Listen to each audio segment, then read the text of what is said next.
Most organizations need to modify the out-of-the-box security configuration rules in order to meet the business requirements and organization structures that typically vary from business to business. We'll start out by taking a review of the security configuration form and the high-level functionality of how to use that form, and then we'll switch over and I'll do a demonstration for you, showing you how you can actually customize your security. The security configuration form is found underneath the System Administration Security area.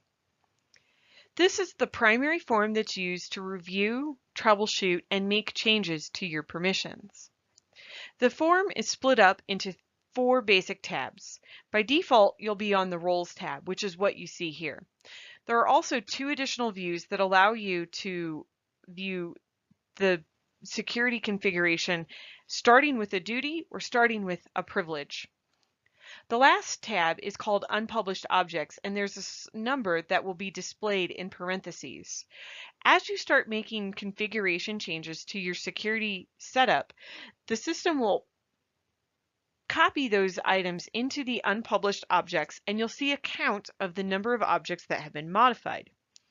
You'll have to publish those objects in order for the changes that you're making to security to take effect. The basic layout of the form will display all of the roles along the left-hand side. The form uses a dynamic flyout layout that is unique from other layouts that are used throughout the system.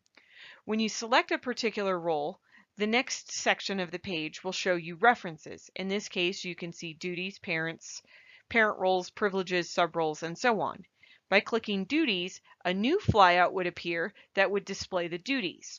When you select a duty, for example, you can see the related privileges, related roles, etc.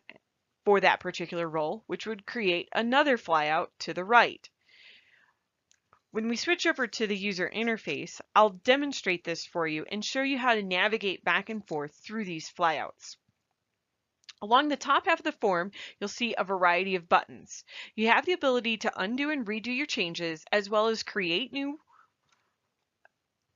roles, duties, or privileges, automatically expand all the levels of a particular node that you have highlighted. You can delete, duplicate, and copy any element that you have selected, including roles, duties, or privileges, as well as view permissions and the audit trail for your security configuration.